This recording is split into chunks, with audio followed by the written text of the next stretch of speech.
ये भारत में सबसे पावरफुल जॉब है, क्योंकि वह राज्य सरकार उस अधिकारी को कुछ समय के लिए सस्पेंड कर सकती है, लेकिन हमेशा के लिए नौकरी से निकालने का अधिकार उसे नहीं होता है। सबसे डरा हुआ यही कर्मचारी रहता है कि जो डीएम है ना, डीएम, इसका नाम होता है कलेक्टर। ये राजा से कम नहीं है ये। तो आप जब आईएएस बनिएगा, 25-30 साल का अनुभव हो जाएगा, तो पूरा झुंड में रहिएगा, आप लोगों को बिल्डिंग में रखा जाएगा।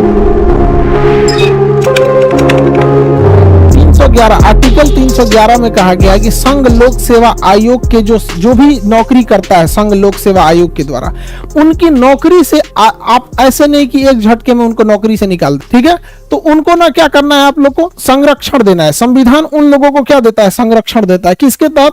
311 के तहत। इसलिए देखिएगा, आईएएस अधिकारी जो डीएम एसपी होते हैं, इन लोगों को नौकरी से निकालना काफी टफ हो जाता है। जो डीएम वगैरह होते हैं, डीएम एसपी मजिस्ट्रेट, इन लोग को नौकरी से निकालना काफी टफ हो जाता है, क्योंकि अगर आपने यूपीएससी या स्टेट पीसीएस के थ्रू क्या लिया है, जॉब लिया है, तो आपके लिए संरक्षण का अधिकार किसमें है? 311 में है। किसमें दिया गया है? 311 में दिया गया है, ठीक है। तो संघ लोक सेवा आयोग या फिर जो भी राज्य लोक सेवा आयोग है, इनके कर्मचारियों का संरक्षण आपसे पूछ चुका है कि संघ या राज्य लोक सेवा आयोग के कर्मचारियों का संरक्षण आर्टिकल संख्या कितना में दिया गया है? तो आर्टिकल संख्या 311 में दिया गया है। किसमें दिया गया? 311 में।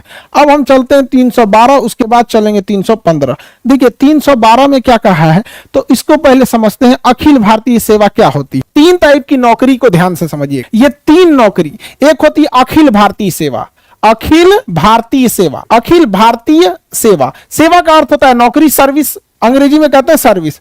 ऑल इंडिया सर्विस, इसे क्या कहेंगे? All India service. एक होता है केंद्रीय सेवा, केंद्रीय सेवा, सेंट्रल सर्विस, केंद्रीय सेवा, सेंट्रल गवर्नमेंट का नौकरी, सेंट्रल सर्विस। और एक होता है राज्य सेवा, राज्य सेवा, state service, state service, state service. देखिए इन तीनों में मेन अंतर क्या होता है? इसमें होता है जो अखिल भारतीय सेवा होती है, इसमें आपकी नियुक्ति करती है केंद्र सरकार, आपकी नियुक्ति करती है केंद्र सरकार और भेज देती है राज्य सरकार के पास कि जाइए उस राज्य में ड्यूटी कीजिएगा और उसी राज्य से सैलरी ले लीजिएगा। जैसे आईएएस अधिकारी, आईएएस अधिकारी को सेंट्रल गवर्नमेंट नियुक्त करती है, ट्रेनिंग दे देती है, सेंट्रल गवर्नमेंट ट्रेनिंग दे दी। अब उसका कैडर डिसाइड करेगी कि किस स्टेट में उसे भेजना है। गुजरात में भेजेगी, कहेगी जाओ गुजरात में सर्विस करो, गुजरात में नौकरी करो, वहीं से सैलरी ले लेना। तो ऐसी नौकरी जिसे केंद्र सरकार नियुक्त करती है और केंद्र सरकार ट्रेनिंग देती है, लेकिन वह व्यक्ति आके राज्य सरकार के डिपार्टमेंट में सेवा देता है और राज्य सरकार से सैलरी लेता है,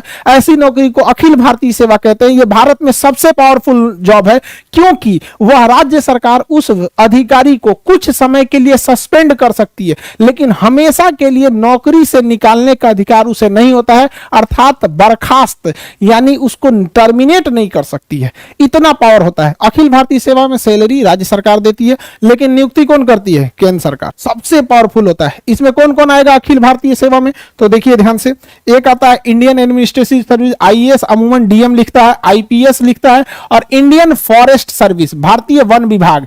इंडियन फॉरेस्ट सर्विस को रखा गया किसके? कब? 1966 में। क्यों? क्योंकि हमें उस समय आभास हो गया कि जंगलों की कटाई इतनी तेजी से चल रही है कि छोटे मोटे कर्मचारियों को वहां के ठेकेदार, विधायक उधायक डरा धमका मिला उला के कटवा लेते हैं सब पेड़ वगैरह। तो वहां आभास हुआ कि एक ऐसे अधिकारी की जरूरत है जो राज्य सरकार या लोकल लोगों से उतना न डरे। आईएएस जो होता है ना, ये कार्मिक मंत्रालय इसको कंट्रोल करती है, इसे गृह मंत्रालय कंट्रोल करती है और इसे पर्यावरण एवं वन मंत्रालय कंट्रोल करता है। आईपीएस की ट्रेनिंग किस शहर में? हैदराबाद। आईएएस की ट्रेनिंग किस शहर में? आईएएस की ट्रेनिंग मसूरी में। और आईएफएस की ट्रेनिंग कहां होती है? IFS, Indian forest service, Dehradun. केंद्रीय सेवा में केंद्र सरकार नियुक्त करती है और केंद्र सरकार अपने पास रख लेती है। केंद्र सरकार नियुक्त करती है और केंद्र सरकार अपने पास रख लेती है। यह होता है केंद्रीय सेवा। जैसे रेलवे, रेलवे में नियुक्ति कौन करेगा? केंद्र सरकार। ट्रेनिंग कौन देगा? केंद्र सरकार। भेज कहां देगा? रेलवे डिपार्टमेंट में। रेलवे डिपार्टमेंट किसका?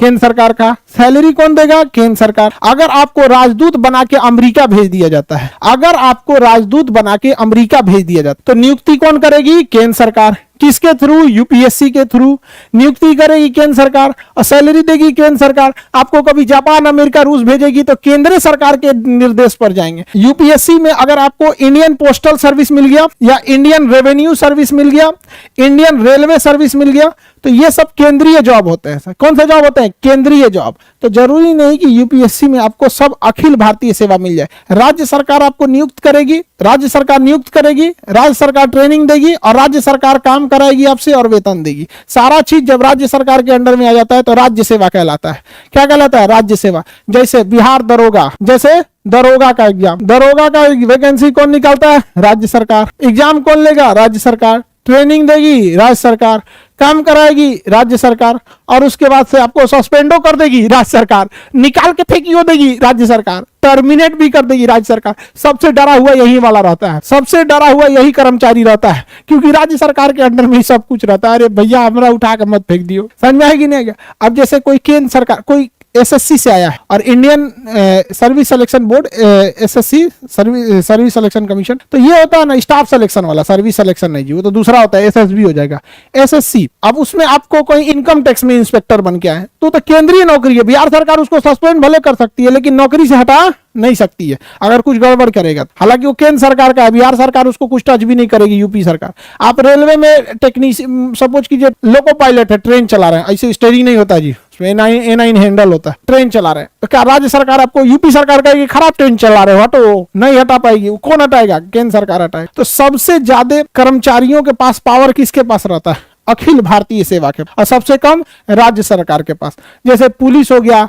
सरकारी स्कूल के टीचर देखिएगा पोलियो पिलाने के लिए भेज देता है, कभी कभी चुनाव में ड्यूटी लगा देता है, कहीं कहीं तो नहीं लगाए ना इन लोग चुनाव में ड्यूटी। डीएम पूरे जिले के चुनाव का अपना सबसे बड़ा अधिकारी होता है, डिस्ट्रिक्ट मजिस्ट्रेट सबसे बड़ा पावरफुल होता है। लोग कहते हैं कि पढ़ लिख के राजा बनोगे, तो उन बकलोलवन को बोलिएगा कि जो डीएम है ना, डीएम डिस्ट्रिक्ट मजिस्ट्रेट, ये राजा ही है, समझ में आया? इसका नाम होता है कलेक्टर, टैक्स कलेक्ट करता है पूरे राज्य से, ये राजा से कम नहीं है, ये पूरा जिला इसी के अंडर में आता है। तो जो अगर बोलेगा कि पढ़ लिख के राजा बनोगे तो कहिएगा हाँ अभी नाम बदल गया, उसी का नाम है डीएम, और पुराना राजा हो जाएगा तो कमिश्नर, डायरेक्टर, फिर बड़ी ज्यादा जाएगा, additional secretary, joint secretary, secretary, chief secretary.